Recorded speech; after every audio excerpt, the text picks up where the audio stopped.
ভদ্রকালীতলা এটি কোনো শাস্ত্র স্বীকৃত সতীপীঠ নয়, তবু যুগের পর যুগ ধরে এখানে মানুষ এসে মাথা নত করেছে এক গভীর বিশ্বাস নিয়ে।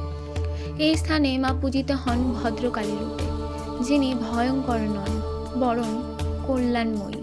ভদ্রকালীতলা মন্দিরের সবচেয়ে বিস্ময়কর বিষয় হলো মন্দিরের ঠিক মাঝখানে দাঁড়িয়ে থাকা একটা প্রাচীন নিম গাছ।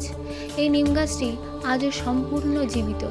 সময়ের সাথে মন্দির নির্মিত হয়েছে, দেয়াল উঠেছে, কাঠামো বদলেছে, কিন্তু আশ্চর্যভাবে নিম গাছটির একটি ডালও কাটা হয়নি। স্থানীয় মানুষের বিশ্বাস এই নিম গাছটি মা ভদ্রকালীরই প্রতীক। গাছ আর দেবী এখানে দুটো আলাদা নয়, এখানে শক্তি দেয়ালে নয় শিকড়ে ছড়িয়ে আছে।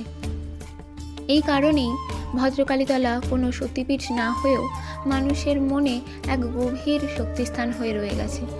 এখানে শিবের উপস্থিতিও আছে, কিন্তু তিনি সতীপীঠের ভৈরব নন, তিনি কালী উপাসনার সহচর, শক্তির নীরব সঙ্গী।